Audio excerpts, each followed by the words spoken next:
देखो प्राची से या किसी कोने से, यदि रंग भूमि में आशरसियां आती, मिथिला नगरी के प्रबल निराश गगन में यदि एक आध भी निज इंगित कर जाती। क्या सुना रहे हो? हरे महाभक्त रावण बाण आए, केवल शिव शरसन देखा और चले गए। ऐसे संदेश नहीं, सुख का कोई संदेश सुनाने आओ, जाओ बंदी जाओ, प्रण को पुनः सुनाओ। कोई वीर ये न कह सके कि हमारे प्रण से अपरिचित है अथवा प्रण उसे स्पष्ट है। पुनः स्पष्ट पश्चिम वीर महिपालो, हमारे प्रण की एक विशेषता नहीं, उसकी तीन तीन महती विशेषताएं। जो कोई प्रण की पूर्ति करता उसे क्या क्या प्राप्त होता, कौन कौन सी उपलब्धियां होती, कैसी कैसी महत्वाकांक्षाओं की पूर्ति होती। कुंवरी मनोहरी विजय बड़ी, की जाती आती कमनी। मनोहर कन्या, बड़ी विजय, ऐसी वैसी विजय नहीं, त्रिभुवन विजय। और आप सोचिए, जिसको इतनी बड़ी विजय मिले उसकी कितनी बड़ी ख्याति, कितनी बड़ी प्रसिद्धि, अति कमनी की उस महानतम श्रेष्ठतम वीर को प्राप्त होती। किंतु खेद का विषय कि पावन हार विरंची जन रचवा ना धानु दमनी। सभी प्रतियोगी वीर यह कामना करते थे भगवान शंकर के चाप का खंडन कर दे और सीधा सुकुमारी उन्हें मिल जाए, पर चढ़ाना और तोड़ना तो दूर कोई से दिल पर भी ना जा सका। मैं स्पष्ट करता हूँ कि आज से अपने को कोई वीर की संज्ञा से बेहोशित न करे। काश कोई वीर होता, हमारी प्रतिज्ञा पूरी होती। यद्यपि किसी के लिए कोई अनौचित्य प्रकट करते या जनक की अपमान, भला मैं किसी का क्या अपमान करूंगा? अपमान तो स्वयं मेरा हो रहा है। आप सोचिए, किसी की कन्या कुंवारी रह रही हो और यह कोई साधारण पिता नहीं, ऐसा पिता जो राजा भी है, राजा ही नहीं, ऐसा राजा जिसके यहाँ त्रैलोक के वीर नपाल एकत्र हों। ऐसी विराट सभा के समक्ष किसी के संकल्प का पूरा न होना, उसके प्रण, उसकी प्रतिज्ञा का अधूरा रह जाना, बताइए बताइए, क्या इससे भी बड़ी कोई और अवमानना हो सकती है? नहीं। अब जनी को माथे भजमानी, वीर वी न मही में जानी। अब आप यहाँ क्यों बैठे हुए?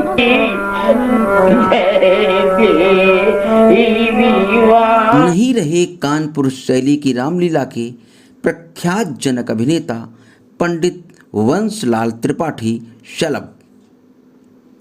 5 नवंबर 2023 को रात 10 बजे उन्होंने अंतिम सांस लेकर इस संसार को अलविदा कह दिया और खो दिया कानपुर रामलीला जगत ने एक उत्कृष्ट, अप्रतिम, अद्वितीय एवं संपूर्ण अभिनेता, जिसकी प्रतिपूर्ति निकट भविष्य में कहीं भी दृष्टिगोचर नहीं होती।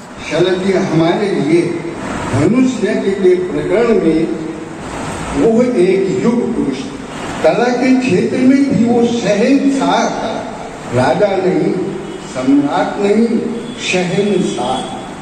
आत्मा जानती है, ये स्वर्गवासी जानते हैं कि हमको जहां कहीं भी ले गए। उनके जीवन में दो ही अभिनय थे, एक सीता, एक विश्वामित्र।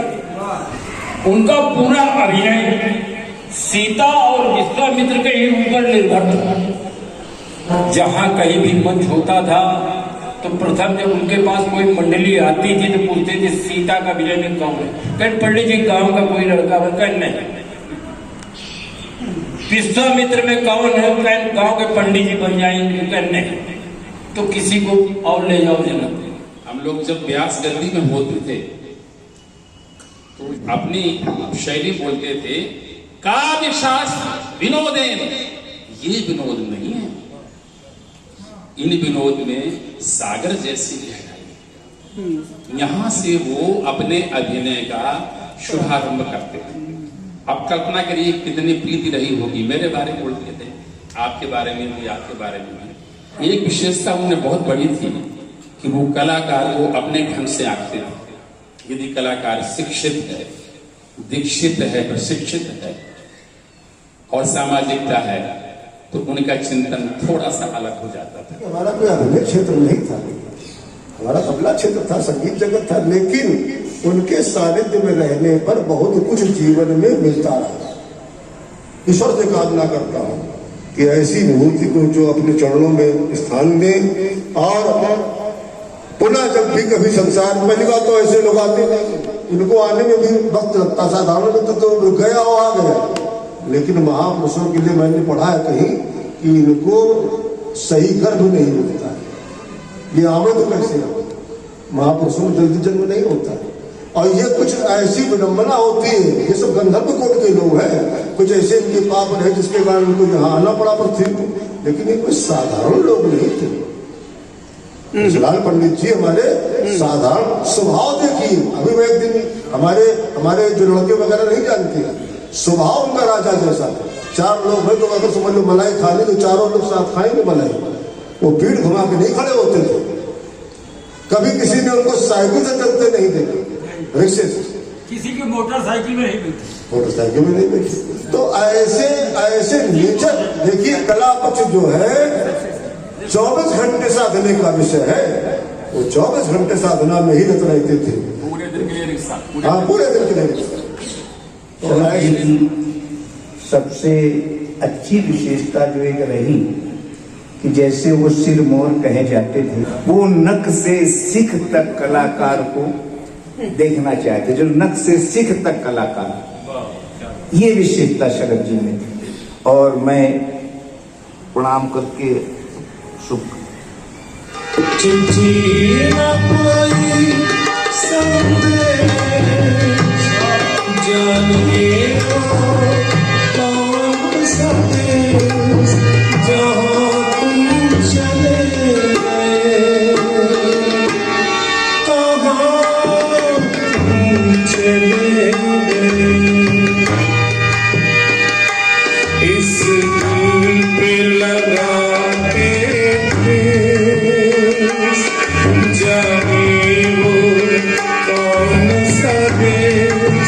जहाँ तुम चले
रहना नहीं देश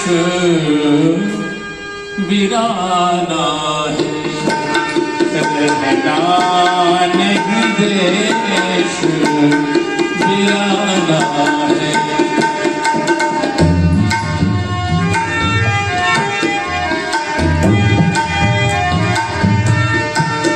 रहना नहीं देश वीराना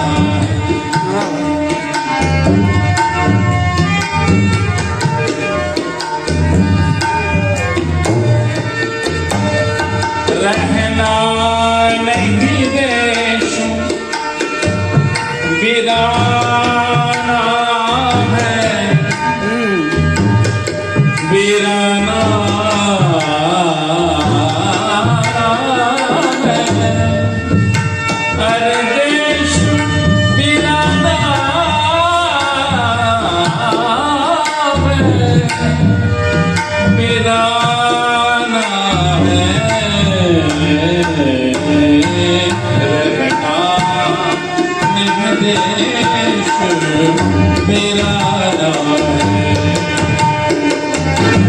यह संसार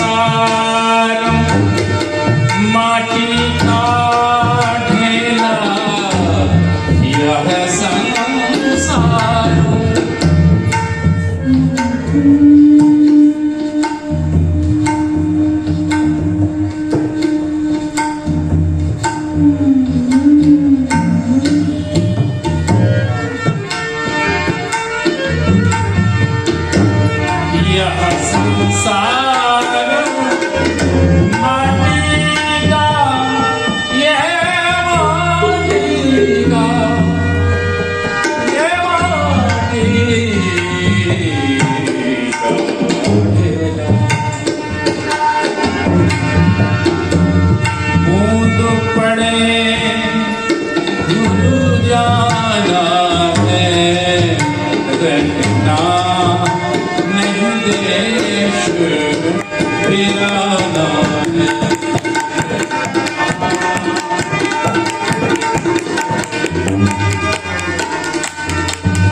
पंडित बंसलाल त्रिपाठी सलभ न केवल शीर्षस्थ जनक अभिनेता रहे हैं, बल्कि इन्होंने इस अभिनय को एक नया आयाम भी दिया है। प्रकृति प्रदत्त मधुर कंठ, लंबी आवाज तथा राग रागनियों से ओतप्रोत उत्कृष्ट गायन शैली से हजारों की भीड़ पूरी रात अविचल बनी रहती थी। उसमें भी हिंदी और संस्कृत का उच्च स्तरीय ज्ञान पंडित जी के अभिनय में चार चांद लगा देता था। दृश्यानुकूल रसों और तदानुरूप राग रागनियों के प्रयोग की कला में पंडित जी सर्वथा पारंगत हैं। अभिनय की बारीक समझ के कारण सलभ जी भाव भंगिमाओं, चाल ढाल तथा वस्त्र विन्यास के द्वारा राजा जनक को मंच पर पूर्णतया प्रतिष्ठित करने में सदैव सफल रहे। पंडित बंसलाल त्रिपाठी ने 5 नवंबर सन 1946 को ग्राम बिकरू से जनक का अभिनय प्रारंभ किया था। तब आपकी आयु मात्र 16 वर्ष थी और आप बैरी इंटर कॉलेज में कक्षा 7 के विद्यार्थी थे। कानपुर जनपद का सिवली ग्राम उन दिनों पंडित शिवदत्त लाल अग्निहोत्री की परशुरामी के कारण सर्वत्र चर्चित हो चुका था। उसी ग्राम में जन्मे सलभ जी ने अपनी अभिनय दक्षता के बल पर शिवली को और अधिक चर्चित बना दिया। इस संदर्भ में अनेई ग्राम के मूल निवासी ख्यातिलब्ध लक्ष्मण अभिनेता, राष्ट्रीय कवि, पत्रकार एवं प्रख्यात साहित्यकार रहे स्मृत शेष डॉक्टर गिरजा शंकर त्रिवेदी, जो कि डीएवी कॉलेज देहरादून में संस्कृत विषय के विभागाध्यक्ष रह चुके हैं, उन्होंने सन 1999 में प्रकाशित अपने अभिनंदन ग्रंथ स्वयं प्रभ में आभारी हूँ मैं उन पथरीली राहों का शीर्षक के अंतर्गत लिखा है कि श्री धनुष यज्ञ लोक नाट्य से जुड़े वैसे तो अनेक अभिनेता थे, किंतु दशकों से लगभग 1 दर्जन जिलों के गांव-गांव में जिनकी कीर्ति कौमुदी फैली हुई थी, ऐसे प्रवर्तनकारी कलाकार थे पंडित शिवदत्त लाल अग्निहोत्री। सचमुच जैसे उनका जन्म ही परशुराम जी का अभिनय करने के लिए हुआ था। शारीरिक सौष्ठव, सिंह गर्जना को पराभूत करती सुरीली मेघ मंद्र आवाज, शौर्य एवं पौरुष के मूर्तिमान रूप शिवदत्तलाल जी का व्यक्तित्व तो ऐसा था जैसे विधाता ने उसे महाभूत समाधि से रचा हो। मंच पर उनके साथ अभिनय करना गौरव की बात थी। ब्रह्मर्षि परशुराम के अभिनेता शिवदत्त जी की ही पद पद्धति पर राजर्षि जनक के नवोदित किंतु पूर्ण स्थापित अभिनेता पंडित वंशलाल त्रिपाठी का यश परिमल संपूर्ण नाट्य क्षेत्र में व्याप्त था। कृष्णा अर्जुन की तरह ये दोनों कलाकार दिग्विजय के सभी कीर्तिमान स्थापित कर चुके थे। शिवदत्त जी तो पहले से ही मुहावरा बने हुए थे। वंशलाल जी भी एक कहानी के रूप में जन समुदाय के बीच प्रथित हुए। शिवदत्त जी जन कलाकार और वंशलाल जी अभिजन कलाकार की विशेषताओं से समुपेत थे। शिवदत्त जी कीर्तिशेष हैं और पंडित वंशलाल त्रिपाठी शलभ अनेकानेक मान सम्मान की मालाओं से विभूषित होकर अद्यावधि लोक नाट्य के गौरव तिलक बने हुए हैं। डॉक्टर गिरजाशंकर त्रिवेदी आगे लिखते हैं कि मैं भी लक्ष्मण जी के अभिनेता के रूप में उन दोनों से जुड़ा, उनका स्नेह पाया और हुआ यह कि वैष्णव तिलक की दो रेखाओं के बीच अरुण रेखा की भांति मैं भी अधिष्ठित हो गया। कानपुर के एबी विद्यालय से हिंदी विषय के प्रवक्ता पद से सेवानिवृत्त पंडित वंशलाल त्रिपाठी के अभिनय की ख्याति उत्तर प्रदेश के अतिरिक्त देश के अन्य कई प्रांतों तक व्याप्त है। रामलीला जगत में आपकी पहचान एक युग प्रणेता कलाकार के रूप में है। पंडित वंशलाल त्रिपाठी को कानपुर और आसपास की विभिन्न संस्थाओं ने अभिनय सम्राट तथा कला वारिद जैसे अनेक सम्मानों से सम्मानित किया, परंतु पूर्ण अधिकारी होते हुए भी सरकारी संस्थाओं से उन्हें कोई भी सम्मान प्राप्त न हो सका। अकादमी रत्न सम्मान हेतु पद्मश्री रामदयाल शर्मा ने केंद्रीय संगीत नाटक अकादमी में शलभ जी के नाम का प्रस्ताव भेजा तथा मैंने भी प्रदेश और केंद्र दोनों ही संगीत नाटक अकादमियों से सम्मानित करवाने हेतु प्रदेश एवं केंद्र के संस्कृति मंत्रियों तथा अधिकारियों को पत्र भेजकर निवेदन किया। समाचार पत्रों में भी लिखा, परंतु चयनकर्ताओं की रामलीला के प्रति बेरुखी तथा उपेक्षा के कारण एक महान अभिनेता वो सम्मान प्राप्त न कर सका जिसका वह पूर्णतः अधिकारी था। रामलीला कलाकारों ने 10 नवंबर 2023 को नवाबगंज कानपुर में स्थित गोपालेश्वर धाम में शोक सभा का आयोजन करके अपने अति लोकप्रिय एवं महान कलाकार को भावभीनी श्रद्धांजलि अर्पित की।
शलभ जी हमारे लिए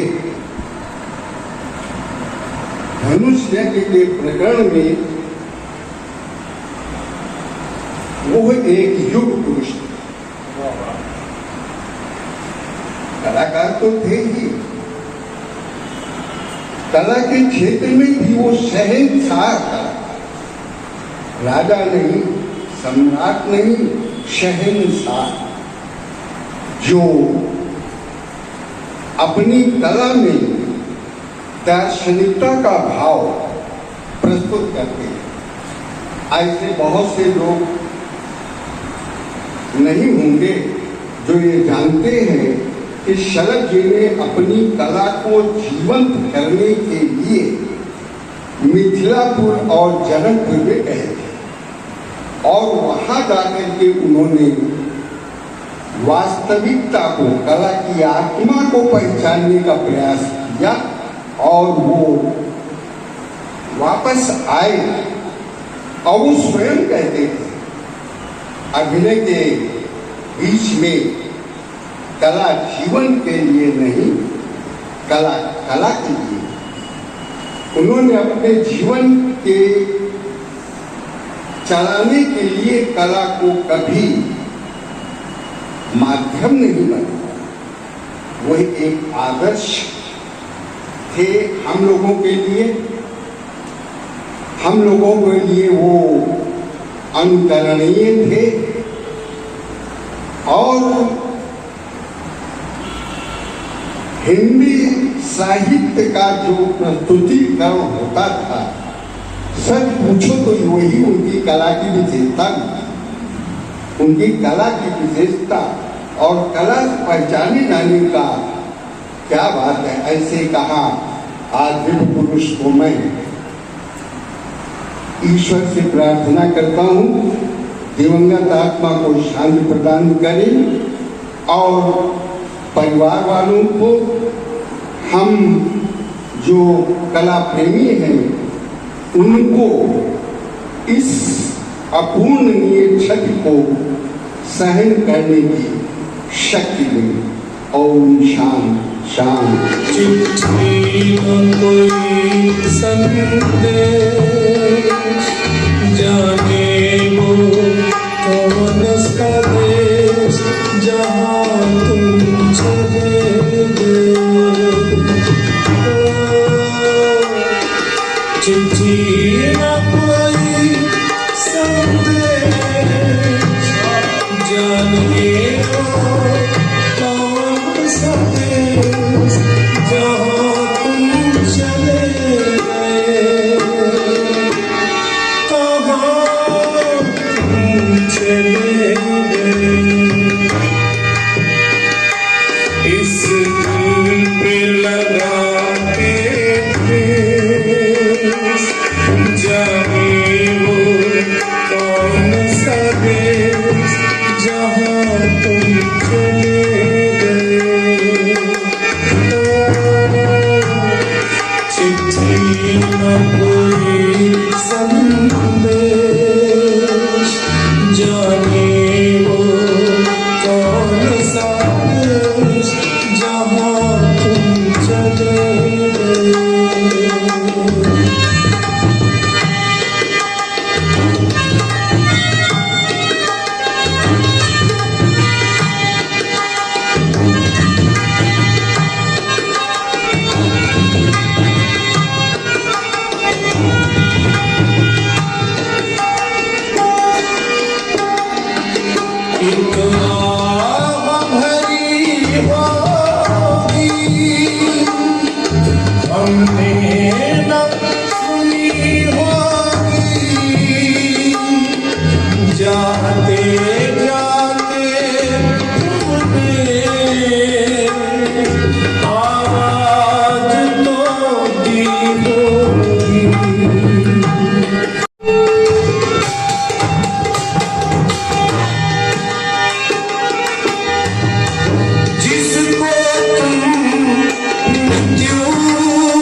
जीवन तुम्हारा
के साथ अभिनय करते हैं।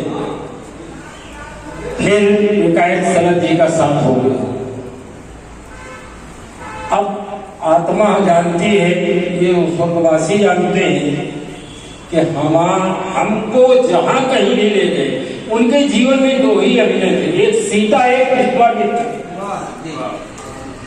उनका पूरा अभिनय सीता और विश्वामित्र के ही ऊपर निर्भर था। और जहां कहीं भी मंच होता था तो प्रथम जब उनके पास कोई मंडली आती थी तो पूछते थे सीता का विजय में कौन है? कहीं पंडित जी गांव का कोई लड़का बन कर नहीं। विश्वामित्र में कौन है? कहीं गांव के पंडित जी बन जाएंगे करने, तो किसी को और ले जाओ जनक। जब वीर बहादुर सिंह मुख्यमंत्री थे और हजरत महल पार्क में प्रोग्राम था लखनऊ, मुरारी जी थे और लगभग पूरी बस गई थी। यहाँ से पात्र का चयन हो रहा था। मुरारी जी ने उमा जी को विश्वामित्र में चयन किया तो शलभ जी ने कहा नहीं, ये शतानंद,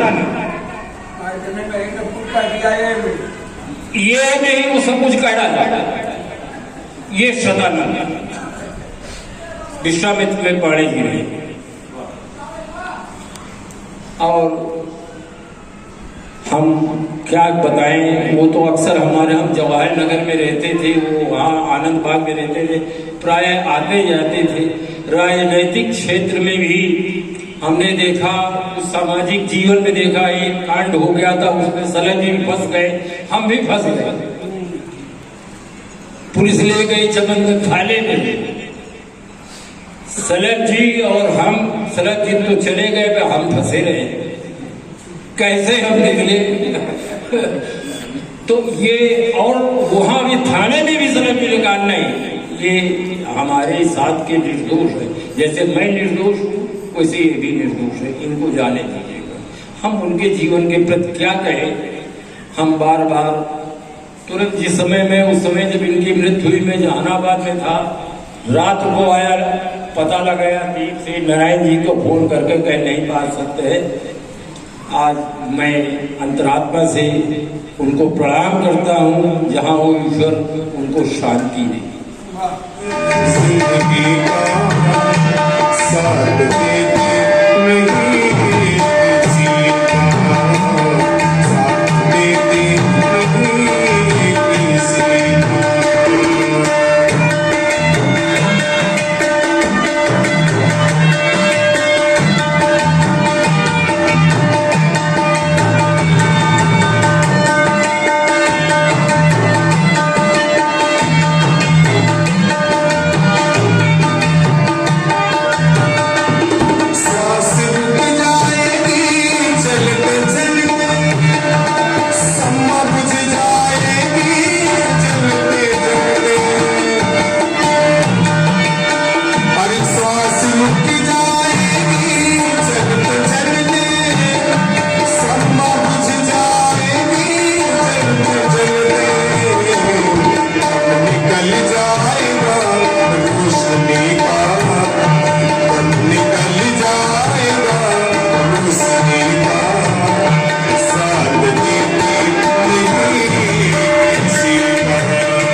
महापुरुषों की कृपा आशीर्वाद से इस स्थान पर पहुंचा हूँ। उसमें पंडित कृष्ण मुरारी त्रिपाठी, पंडित शलभ जी और पंडित तीरनाथ वाजपेयी जी, इन लोगों ने जो दिशा दी, जो मार्गदर्शन कराया। शलभ जी की सबसे अच्छी विशेषता जो एक रही कि जैसे वो सिरमौर कहे जाते थे, जैसे पांडे जी ने भी एक उदाहरण दिया लखनऊ महोत्सव में, तो जो क्रीमपन, इस शब्द का प्रयोग आंग्ल भाषा का कर रहा हूं, ये उसके कारण ही पांडे जी का चयन वहां पर, वो नख से सिख तक कलाकार को देखना चाहते, जो नख से सिख तक कलाकार, ये विशेषता शरद जी में थी। और मैं प्रणाम करके शुभ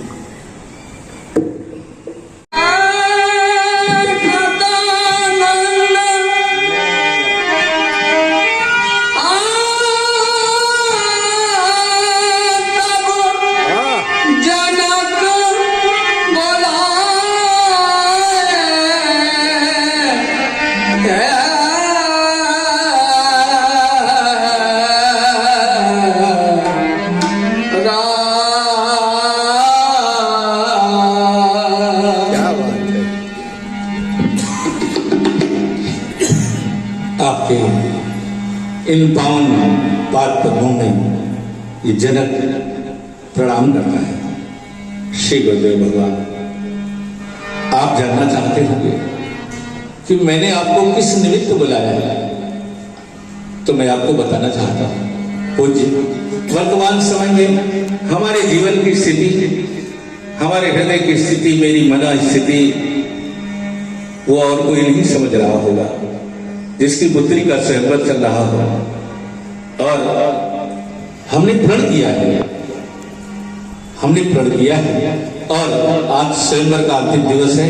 इसलिए गुरुदेव भगवान, मेरी मना स्थिति मैं आपके श्री चरणों में समर्पित करना चाहता हूं। शांत मानस,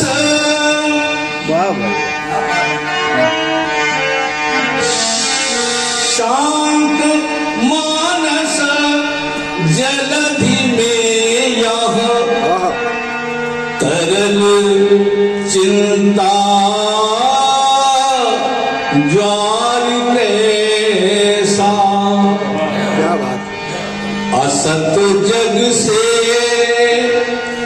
जुड़ रहा सा, ये जड़ जगत जंजाल कैसा।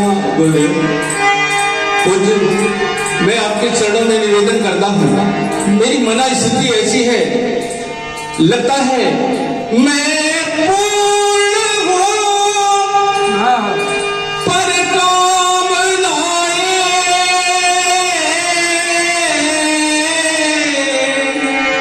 क्यों न मेरी पूर्ण होती, और निश्चिंत हूं पर चिंतनाएं क्यों न मेरी चूर्ण होती।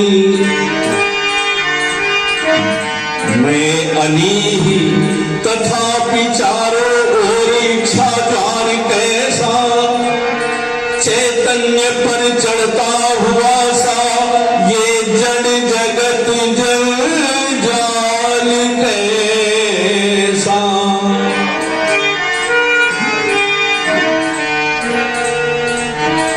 इस प्रकार से गुरुदेव भगवान, जिनको हम सब गुरु रूप में ही स्वीकार करते हैं, क्योंकि वो रामलीला जगत के महापुरुष कहेंगे हम, कि रामलीला जगत के महापुरुष थे वो। और जहां तक मैंने उनको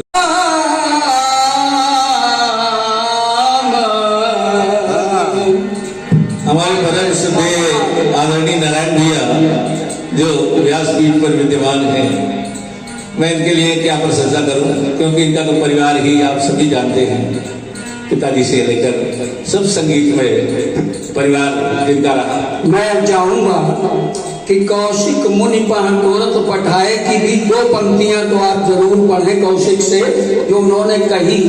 जी जी जी, आपके आदेश का अक्षरशः पालन होगा।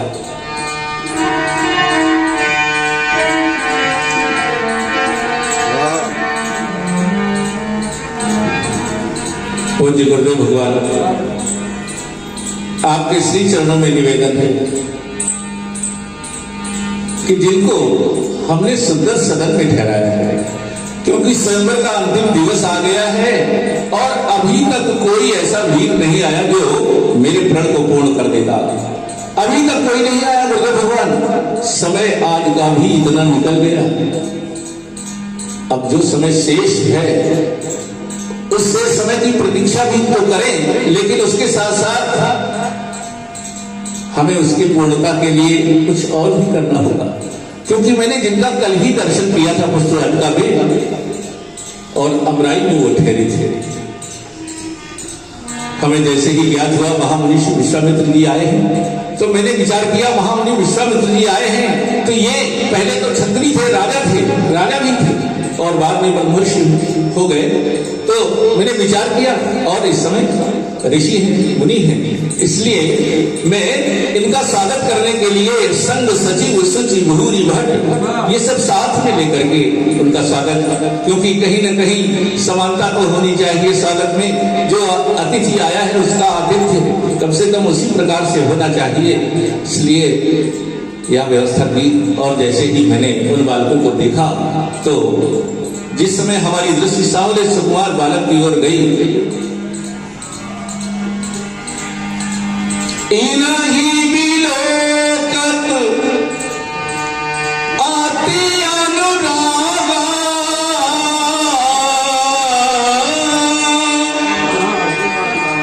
इनही बिलोकत आती अनुरागा, बरबस ब्रह्म सुख ही वन त्यागा। जिनका मैंने दर्शन किया था तो दर्शन करते ही ब्रह्म में नित्य ही लय रहने वाला व्यक्ति, जिस समय मैंने उनका साक्षात दर्शन किया तो मेरा मन जो ब्रह्म में लीन था वह हमारा मन सहसा उसे देख करके हमारा मन वहां से छूट गया। जो ब्रह्म का दर्शन कर रहा था उसका मन निराकार ब्रह्म से सगुण साकार की ओर चला गया।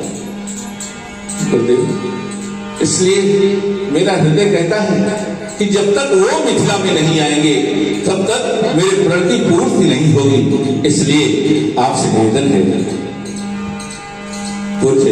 आप सुंदर सदन पधारे और सुंदर सदन से महामुनि विश्वामित्र जी के साथ में जो ईगल कुमार हैं उन्हें सुषमा सदन तक लाने की महती कृपा करें।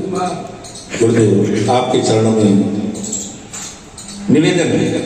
हमारे समझ में जितने शब्द आपके द्वारा मुंह से निकल गए इतने शब्द पूरे परिपूर्ण हैं।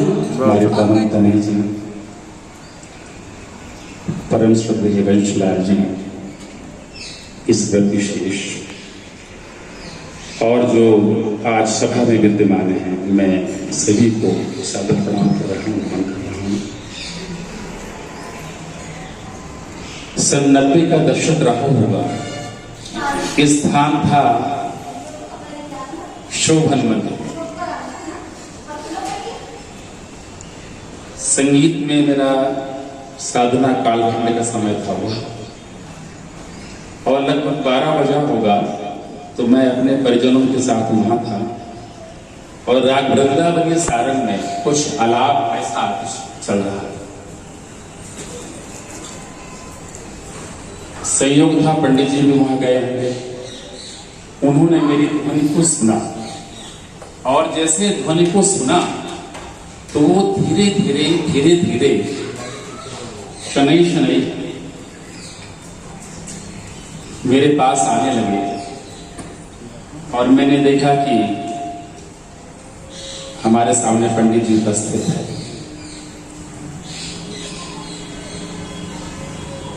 राग वृंदावनी सारंग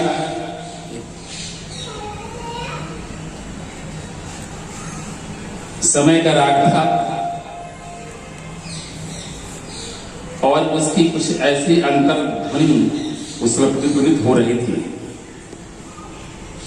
कि पंडित जी ने सिर्फ यही कहा कि ये कोई ऐसा राग है जो मुझको खींच कर ले आया, इसको पूरा करना। मुझे आज भी याद है। तो राग वृंदावनी सारंग, उसकी बंदिश थी वन वन ढूंढ न जाऊं। पंडित जी ने पूरा सुना और उसके 1-2 माह पश्चात ही उनका कार्यक्रम था दशहरे का। तो शायद मुझे याद है नारायण भाई भी थे, किशोर जी भी थे उसमें। तो मेरे पास है कि आपको मेरा दशहरा करना है। मैंने कहा पंडित जी मैं तो संगीत का विद्यार्थी हूँ, अभी मेरा अनुभव नहीं था, 1-2 दिन की रामलीलाएं कर लेता हूँ। बोले नहीं, वो मैंने देख लिया, मैंने देख लिया है और शोभन सरकार ने आपको दिया है। वाणी हो कैसी थी, मैं आपको लेने नहीं आया, शोभन सरकार ने आपको दिया, वहां सौंपा। तो हम तीनों लोग थे गए, तो शायद शास्त्री नगर के लिए रहते। ये क्रम चलता रहा और केशव जी विराजमान, नारायण भाई, हम लोग जब व्यास गद्दी में होते थे तो शायद यहां से शुभारंभ करते थे काव्य शास्त्र विनोदे। बोले ये वो विनोद नहीं, अपनी शैली बोलते थे काव्य शास्त्र विनोदे, ये विनोद नहीं है। इन विनोद में सागर जैसी गहराई, यहां से वो अपने अभिनय का शुभारंभ करते थे। अब कल्पना करिए कितनी प्रीति रही होगी, मेरे बारे में बोलते थे, आपके बारे में भी, आपके बारे में भी, तो कितनी प्रीति की, प्रेम की पराकाष्ठा थी। मैंने जब नेट किया, यूजीसी नेट, उस समय वो PCS IAS के बराबर था और कानपुर में मैं पहला विद्यार्थी का नेट किया था। तो उन्होंने एक बार हमसे कहा कि मैं आने वाला हूं वहां से, और उसमें फोन वगैरह नहीं था, और रिक्शा किया, घर आ गए, मिठाई के डब्बा। बोले ये बहुत बड़ी चीज है, मुझे आपने नेट किया है, मुझे खुद आने चाहिए, इसलिए मैं आया। ऐसी बुक कहाँ है? इतनी प्रेम की पराकाष्ठा और इतना स्नेह समर्पण। एक विशेषता उन्हें बहुत बड़ी थी कि वो कलाकार को अपने ढंग से आंकते थे। यदि कलाकार शिक्षित है, दीक्षित है, प्रशिक्षित है और सामाजिकता है, तो उनका चिंतन थोड़ा सा अलग हो जाता था, और वो अलगपन मुझे हमेशा मिला, वो उनका अलगपन वो हमेशा दिखा। मैं कभी घर पहुंच जाऊं तो राजा आवाज देते थे, कुछ नवीन निर्माण हुआ होगा, बगल में होटल था, सविता, मतलब इतनी आवाज थी उनकी, भाभी जी को बुलाने। विनोद जी आए, उनकी बेटी को मैंने संगीत भी सिखाया था। वो इतना उनके अंदर जोश था, वो अद्भुत था। रामलीला का प्रसंग बताऊं मैं कि जब 5वें काले से नारायण भाई, आप भी साक्षी सब लोग, भैरवी जब कहते थे तो व्यास गद्दी में हम और चंद्रभूषण जी होते थे अधिकांशतया। तो हम पंडित जी की ओर हम कहते थे, पंडित जी आगे वाली चौपाई आप ले। 5वें काले से भैरवी और चेहरे में कोई विकृति नहीं, इतनी सहजता से बोल देना। तो हम लोगों को सोचना पड़ता था कि यार हम कहे पंडित जी आप दे, अरे बोले तुम यार जमाना, तुम हमने कहा पंडित जी इस समय पहुंचना आसान काम नहीं। फिर हम लोग अनवट से उनको स्पर्श करते हुए या थोड़ा बहुत आगे पीछे दिखाते हुए, और मेरा मानना यदि आप लोग स्वीकार कर लें तो मेरे पूर्व के व्यास भी रहे होंगे, वो भी अनवट से ही लिखा करके आगे की चौपाई, लेकिन पंडित जी के स्वर को स्पर्श मुझे आसान नहीं था, बन गया है और ये बन कर आएगा। वाह, ऐसा है। आप लोगों ने देखा है पांडे जी जो है उनके साथ खूब बने, आप बहुत बने, क्या अभिनय होता था। और विश्वामित्र का पूरा सम्मान, संपूर्ण आदर, ये पंडित जी की विशेषता है। जो आपने बताया दो पात्र, ये और सीता, तो वास्तव में रामलीला के चरित्र को उन्होंने अपने ढंग से दिया है, वह अद्भुत। बाहर खड़ी बरात चार जने मिली लई चले, संग न हो जात, संग न को जात, चार जने मिल ले चले, संग न को जात। इसलिए कबीर ने बहुत अच्छा लिखा है, रहना नहीं देश वीराना है, रहना नहीं देश वीराना है।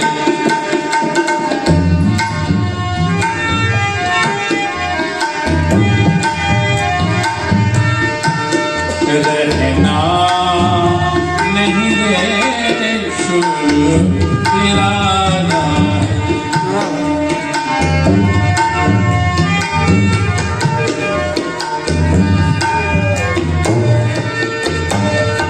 रहना नहीं देश वीराना है, वीराना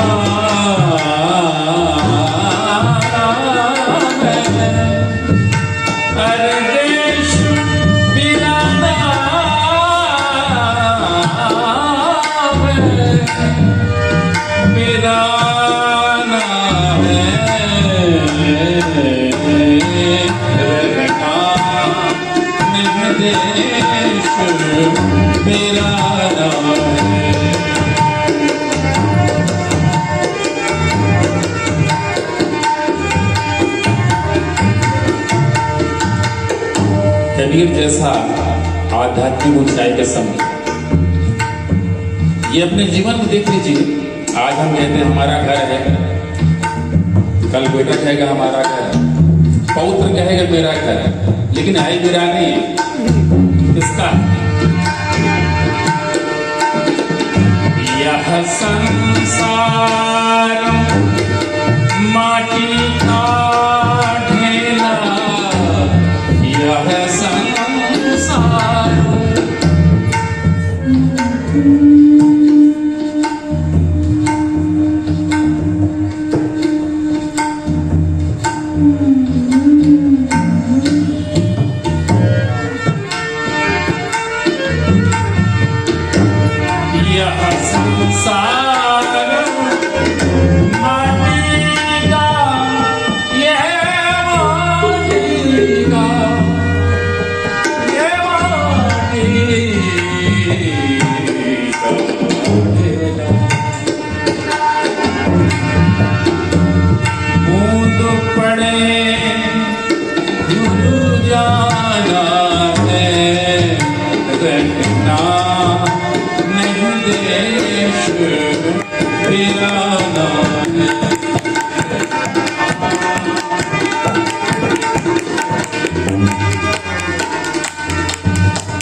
बहुत सारे अंतरे हैं। जीरा घबराना, और नारायण भाई की बात बहुत समझने की आवश्यकता है। ये जो हमारे बड़े लोग जा रहे हैं, ये कुछ संकेत कर रहे हैं।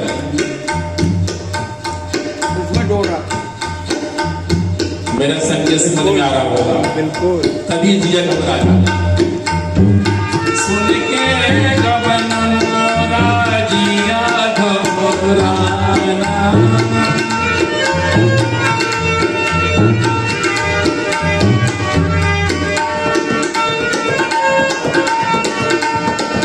संग सखी सब मिलियो बोली, संग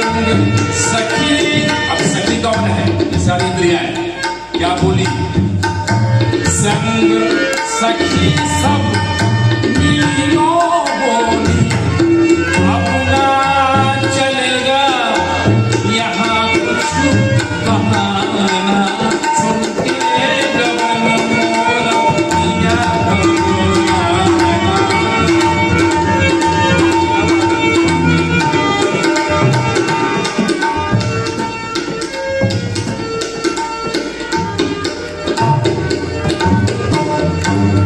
बाबू जी ने बड़ी अच्छी बात कही हुई है, वही कबीर भी कह रहे हैं।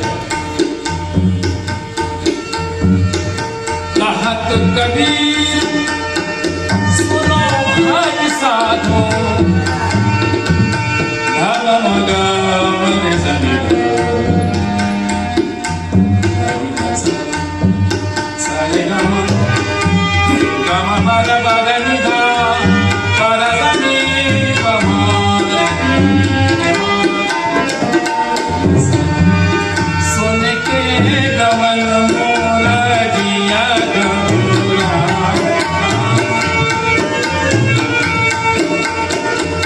कहत कबीर ये कबीर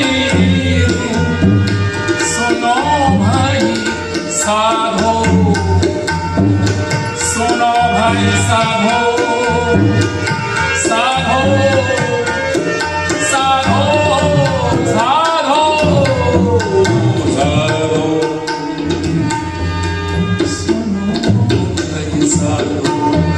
कहत कबीर सुनो भाई साधो, ये नवीनता नहीं है, यानी मृत्यु से ही जीवन है। एक दिन है सबको जाना, एक दिन है सबको जाना, सुन के गगन मोरा पिया घबराना, सुन के गगन मोरा पिया घबराना।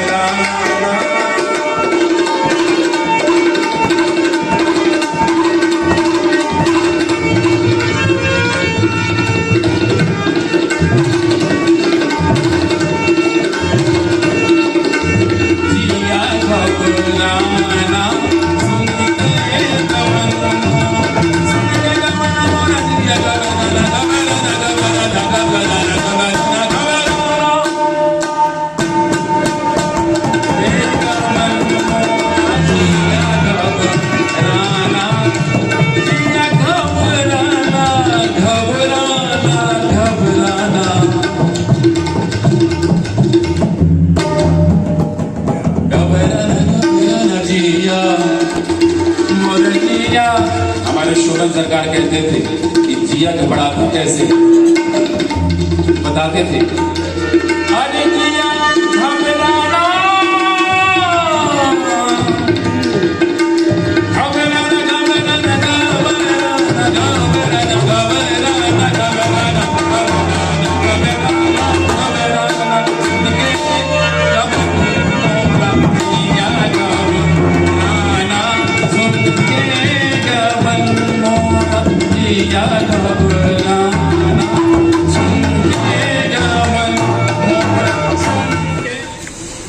ऐसे महापुरुषों के सत्संग में, जबकि हमारा कोई अभिनय क्षेत्र नहीं था, हमारा तबला क्षेत्र था, संगीत जगत था, लेकिन उनके सानिध्य में रहने पर बहुत कुछ जीवन में मिलता रहा। जब उनका अभी शरीर छूटा तो मैंने भगवत दास घाट में आज के दिन यहाँ पे सांस्कृतिक कलाकार सभा की एक बैठक होनी थी। तो हमने कहा बैठक यार चलो पोस्टपोन करो और ये श्रद्धांजलि सभा करो। और उसी दिन हमने कहा देखो ये किसी संस्था का इसमें कोई योगदान नहीं रहेगा, नाम नहीं रहेगा, सभी को आना है। और सबसे निवेदन किया, आपने देखा 2 मैसेज मैंने भेजे हैं ग्रुप में और उसमें हमने संस्था का नाम नहीं दिया कि किसी को संकोच न हो आने में। हमारे पंडित जी के सभी को आना चाहिए, लेकिन दुर्भाग्य की जो संख्या उनके नाम पर होनी चाहिए वो संख्या नहीं। सबसे पहला फोन हमने विनोद जी द्विवेदी जी को किया। उस समय हम शुरू हुए विनोद भाई, उस समय सबसे पहला काम लिया। क्यों? ऐसे महापुरुषों के कार्य में व्यक्तिगत विवाद भी खत्म कर दिए जाते हैं। पिता तुल्य अगर कोई ऐसी स्थिति हो जाए, चाचा की हो जाए, तो वहां संबंध बना लिए जाते हैं। भले किसी कारण से हमारा विनोद का बहुत साथ रहा है और इनके मन को जितना अच्छा शायद आज दुनिया में बहुत सारे लोग बजाते हैं, लेकिन ऐसा कोई ईश्वर ही रहा, ईश्वर की दया रही कि हम लोगों ने बहुत अच्छा गाया है जीवन। और हमारी अभी हम जिस समय उस दिन लौट रहे थे हम नारायण भाई और घाट से, तो हमने कहा यार कुछ भी हो, वो कार्यकाल एक ऐसा था कि चंद्रभूषण जी व्यास, विनोद भाई व्यास और बीच में हमें भी स्थान मिलता था, या जो सदगुरु भाई होते थे, तो वो जो गाना बजाना हो गया उस कार्यकाल का, वो अब सुनने को नहीं मिलता। आज सबको ये भूल करके, जैसे अभी हमारे दीप जी ने एक बात कही कि पंडित जी को वो सम्मान नहीं मिल पाया, बड़े प्रयास हमने किए, आज हम लोग संगठित नहीं। आप देखिए शरद जी के उसमें बड़े प्रयास किए गए, बड़े फोन किए गए, तो 10, 15, 20 लोग पहुंचे। अन्य तमाम ऐसी डेड बॉडियां हो गई हमारे कलाकारों की, के शुक्ला कि उसमें 10 की संख्या नहीं पार थी। तो ये सब बहुत विचारणीय विषय। कलाकारों में इतना सेल्फिश जीवन है इनका। आप में हमारा अनुभव है इनके लिए कि आप 3 दिन के कार्यक्रम में जाएं, रबड़ी से नहला दें और ये रिश्ते भी बना लेंगे, ये भाभी आए, ये अम्मा आए, चाची आए, लेकिन विदाई के बाद फिर इनका मध्य प्रदेश में कार्यक्रम लगा और सभी कमेटी वाले कह रहे, बोले हलवा भैया बनवा दे, हलवा खा के। अरे बोले नहीं, बहुत दूर जाएगा, फिर कहने का अर्थ ये कम से कम नहीं कुछ है तो अपने कलाकारों के लिए कुछ समर्पण आपका होना चाहिए। मैंने सुरेश जी को फोन किया कि भैया इस स्टाइल के प्रोग्राम सबको आना है, बोले हमारे साथ समस्या, हमें आयोजन में जानना है। तो कोई बात नहीं, अपने अन्य लोगों को भेज देना, कोई नहीं, ये विडंबना है। आज मैं बताऊं कि ये फर्स्ट एंड लास्ट। अब इसके बाद न तो हमारे शरीर में इतने मैंने बूता है, न हमारी हिम्मत है कि अगला कोई ऐसी स्थिति बने और उसमें हम कार्यक्रम कर पाओ। अब हम करने की स्थिति में नहीं है, लेकिन इसमें 4 दिन से हम बहुत आप ये समझ लीजिए कि एक ही दिमाग में आज हमारी वाइफ का ट्रीटमेंट होना था, उनको दिखाना था, हमने नहीं, आज नहीं होगा। आज शरद जी का उसमें हो जाना, एक भैजन वाजपेयी जी हमारे, अब ये हमारे कारण इनका कोई लेना देना नहीं, लेकिन नहीं केशव भैया लगे हैं, इसलिए हमें भी कहने का अर्थ ये सबका ये धर्म बनता है कि अपने कला जगत में यहाँ श्रद्धांजलि तो आप समर्पित कर रहे हैं, आए, बहुत बहुत धन्यवाद आप सभी को, लेकिन आपका भी कुछ धर्म है उनके, उन कलाकारों के वो धर्म। जैसे कि हमारे उमेश जी नहीं रहे, मैं उनका भी नाम लेना चाहूँ, उमेश जी नृत्यकार गोविंद, मतलब वो भी अपने समय के, जिसने कम से कम 60 वर्ष अच्छे कलाकार मैं श्रद्धांजलि उनको मैं समर्पित करता हूँ। तो ऐसे तमाम ऐसी विभूतियां चली गई, कोई जान ही नहीं पाया। तो ये हम लोगों का नई पीढ़ी का धर्म बनता है। अब हम नई पीढ़ी में तो नहीं आते हैं, लेकिन नए लोगों का धर्म बनता है कि इस पर वो निगाह रखें, सजग रहे कि अगर ऐसी कोई स्थिति बनती है किसी भी वृद्ध कलाकार के साथ तो वहां जुड़ना चाहिए। आप सब लोग आए, आप सबको बहुत बहुत हृदय से धन्यवाद देता हूँ और ईश्वर से कामना करता हूँ कि ऐसी विभूति को जो अपने चरणों में स्थान दें और पुनः जब भी कभी संसार में, पहली बात तो ऐसे लोग आते नहीं, इनको आने में भी वक्त लगता, साधारण में तो गया हो आ गया, लेकिन महापुरुषों के लिए मैंने पढ़ा है कहीं कि इनको सही गर्भ नहीं मिलता है, ये आमद कैसे महापुरुषों में जल्दी जन्म नहीं होता। और ये कुछ ऐसी विडंबना होती है, ये सब गंधर्व कोट के लोग हैं, कुछ ऐसे इनके पाप रहे जिसके कारण उनको यहाँ आना पड़ा पृथ्वी को, लेकिन ये कोई साधारण लोग नहीं थे। जलाल पंडित जी हमारे साधारण स्वभाव देखिए। अभी मैं एक दिन हमारे जो लड़के वगैरह नहीं जानते, स्वभाव उनका राजा जैसा। 4 लोग हैं तो अगर समझ लो मलाई खाने तो चारों लोग साथ खाएंगे मलाई, वो भीड़ घुमा के नहीं खड़े होते थे। कभी किसी ने उनको साइकिल से चलते नहीं देखे, रिक्शे से, किसी की मोटरसाइकिल में नहीं बैठे, मोटरसाइकिल में नहीं बैठे। तो ऐसे ऐसे नेचर देखिए, कला पक्ष जो है 24 घंटे साधने का विषय है। वो 24 घंटे साधना में ही रत रहते थे, पूरे दिन के लिए रिक्शा, हाँ पूरे दिन के लिए। तो ऐसे हाँ, तो ऐसे लोगों का आज ये समय आया कि हम सब लोग उनके नाम पर जुड़े हैं, और जो संख्या होनी चाहिए, ये तो हमें कष्ट है, ये होनी चाहिए थी उनके नाम पर, जो विशेषकर होने चाहिए थे। हमारे पिता थोड़ी थे, लेकिन हमने श्रद्धांजलि समारोह से रखा कि नहीं, एक वरिष्ठ कलाकार है और रामलीला हमारा परिवार है, उस नाते वो पिता ही थे, हमारे पिता जैसे ही थे, जनक ही थे वो। ना जनक थे। स्वयं पिता जनक भूपाल मण उन पर तो भैया आज जहाँ भी हो हमारे पंडित जी, उनकी आत्मा को शांति मिले, उनके परिवार को शांति मिले। इन्हीं शब्दों के साथ बहुत बहुत धन्यवाद आप सभी का।